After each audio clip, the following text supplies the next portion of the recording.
अस्सलामु अलैकुम वरहमतुल्लाहि वबरकातुहू। मोहतरम सामीन, मैं सबीन अशरफ यूट्यूब चैनल पर आपको खुशामदीद कहती हूँ।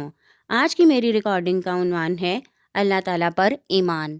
अल्लाह ताला पर ईमान पर बाकायदा गुफ्तगू करने से कबल लफ्ज़ अल्लाह जो हाल के कायनात का इसमें ज़ाती है पर बहस करेंगे। इसमें जलालत अल्लाह की तारीफ़, ये वो इसमें अलम है जो अल्लाह ताला के लिए ख़ास है और बारी ताला की वहदानियत पर दलालत करता है। ना ये किसी से मुश्तक है और ना इसमें कोई और शरीक है। लफ्ज़ अल्लाह की तरकीब का मानवी हुस्न। लफ्ज़ अल्लाह चूँकि ज़ाते बारी ताला के लिए बोला जाता है, इसलिए ये अपने दामने दराज में बेशुमार हिकमतें और मसलहतें छुपाए हुए है। अगर इस लफ्ज़ अल्लाह से कोई हर्फ हज़फ कर दें तो फिर भी बकिया हरूफ ज़ाते बारी ताला की निशानदही के लिए अपना मायने बरकरार रखते हैं। मसलन लफ्ज़ अल्लाह का पहला हर्फ अलिफ गिरा दिया जाए तो बाकी लिल्लाह रह जाएगा, जिसका मायने है अल्लाह के लिए। अगर दूसरा हर्फ लाम हज़फ कर लें और पहली अलिफ को बहाल कर लें तो इलाह बन जाएगा, जिसका मायने है माबूद। अगर पहले दोनों हर्फ अलिफ और लाम हज़फ कर लें तो फिर लाहू रह जाएगा, जिसका मायने है उसके लिए। अगर पहले तीनों हर्फ हज़फ कर लिए जाएं तो बाकी हे रह जाएगा, जो हर दम उसी मौला की ज़ात की निशानदही करता है और हु वो के मायने में ज़मीर इस्तेमाल होता है। गोया अल्लाह एक ऐसा लफ्ज़ है जो मिन हैसुल कुल भी और अपने हर हर हर्फ और जुज़ के एतबार से भी ज़ाते हक पर मानवी दलालत करता है। इस नाम की तरकीब लफ्ज़ी के हुस्न का ये आलम है कि इसका कोई हर्फ या कोई हिस्सा भी बेमायनी नज़र नहीं आता। गोया इसमें ज़ात भी ज़ाते बारी ताला की तरह हर हर एतबार से मुकम्मल व अकमल है। ने इरशाद फरमाया, तमाम मोमिन अल्लाह पर ईमान लाए। एक दूसरे मुकाम पर इरशाद फरमाया, ए ईमान वालो अल्लाह पर ईमान ले आओ।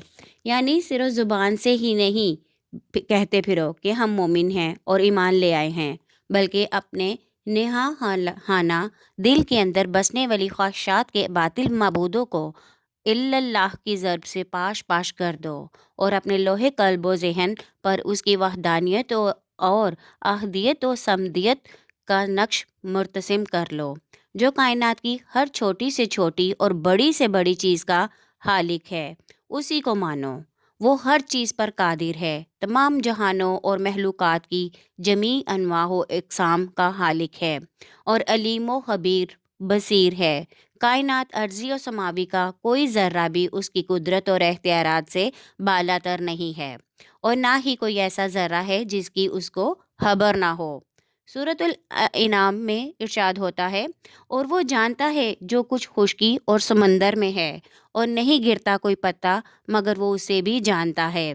और अल्लाह पर ईमान का मतलब ये भी है कि उसकी तमाम सफ़ात कामिला पर मुकम्मल ईमान लाया जाए, वो आलमुल गायबुल व शहादत है, हय्यु कय्यूम है, अलीम व खबीर है, कादिर व मुख्तार और हर शय का मालिक है, कदीम है, हादिस नहीं, बेमिसल और गैर महदूद है, लम यलिद व लम युलद है।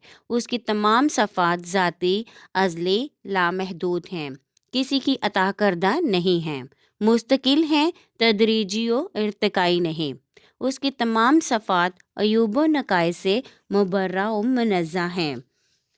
इस सूरह रहमान में अल्लाह ताला ने इरशाद फरमाया है, जो कुछ ज़मीन पर है फ़ना होने वाला है और बाकी रहेगी आपके रब की ज़ात जो बड़ी अज़मत और एहसान वाली है। यही वो अटल हकीकत है जिस पर कायनात का ज़र्रा ज़र्रा शाहिद व आदिल है और कोई बसारत व बसीरत वाला इससे इनकारी नहीं हो सकता। इसी तरह सूरह आले इमरान में अल्लाह ताला ने इरशाद फरमाया है, ए ईमान वालो अल्लाह से ऐसा डरो जैसा कि उससे डरने का हक है और मरना तो मुसलमान ही मरना, यानी अल्लाह ताला की इताअत इस तरह की जाए कि कोई कदम उसकी रज़ा के हिलाफ ना उठे, कोई आँख उसकी रज़ा जोई की तमन्ना के बगैर ना खुले। ऐसी इताअत व फर्मा बरदारी की जाए कि उसमें मासियत व नाफरमानी का शाइबा तक ना हो और उसे ऐसे याद किया जाए कि कभी गफलत तारी ही ना हो। شکر اس انداز میں ہو کہ ناشکری کی بو بھی نہ آئے۔ ایک اور جگہ قرآن پاک میں سورہ آل عمران میں اللہ تعالیٰ ارشاد فرماتا ہے، اے ہمارے رب، بے شک ہم نے منادی کرنے والے کو سنا کہ وہ بلند آواز سے بلاتا تھا ایمان کی طرف اور کہتا تھا کہ اپنے رب پر ایمان لے آؤ، تو ہم ایمان لے آئے۔ اے ہمارے رب، ہمارے گناہ بخش دے، مٹا دے ہم سے ہماری برائیاں اور نیک لوگوں کے ساتھ موت دے۔ حدیث قدسی ہے، حضور نبی اکرم صلی اللہ علیہ وآلہ وسلم نے ارشاد فرمایا، جو اس حال میں اپنی جان جان آفرین کے سپرد کرے اور جانتا ہو کہ اللہ کے سوا کوئی معبود نہیں تو وہ جنت میں جائے گا۔ یعنی اللہ کی وحدانیت کا انکاری جنت تو کیا، جنت کی خوشبو بھی نہیں پائے گا۔ ایک اور حدیث پاک میں ہے کہ نبی کریم صلی اللہ علیہ وآلہ وسلم نے فرمایا کہ مومن جب اپنی قبر میں بٹھایا جاتا ہے تو اس کے پاس فرشتے آتے ہیں، وہ شہادت دیتا ہے کہ اللہ کے سوا کوئی معبود نہیں اور محمد صلی اللہ علیہ وآلہ وسلم اللہ کے رسول ہیں۔ تو یہ اللہ کے اس فرمان کی تعبیر ہے جو سورۃ ابراہیم میں ہے کہ اللہ ایمان والوں کو دنیا کی زندگی اور آخرت میں ٹھیک بات یعنی توحید پر مضبوط رکھتا ہے۔ ایک اور حدیث پاک میں ہے، نبی کریم صلی اللہ علیہ وآلہ وسلم سے کسی نے پوچھا کہ کون سا کام بہتر ہے؟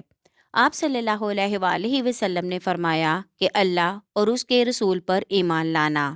پوچھا گیا کہ پھر اس کے بعد؟ آپ صلی اللہ علیہ وآلہ وسلم نے فرمایا کہ اللہ کے راستے میں جہاد کرنا۔ پھر پوچھا گیا کہ پھر اس کے بعد؟ آپ صلی اللہ علیہ وآلہ وسلم نے فرمایا کہ حج مبرور۔ حدیث قدسی ہے کہ نبی کریم صلی اللہ علیہ وآلہ وسلم نے فرمایا، جنتی لوگ اپنے سے بلند کمرے والوں کو اوپر اسی طرح دیکھیں گے جیسے چمکتے ستارے کو جو صبح کے وقت رہ گیا ہو، آسمان کے کنارے پورب یا پچھم میں دیکھتے ہیں، ان میں ایک دوسرے سے افضل ہوگا۔ لوگوں نے عرض کیا، یا رسول اللہ، یہ تو انبیاء کے محل ہوں گے جنہیں ان کے سوا اور کوئی نہ پا سکے گا۔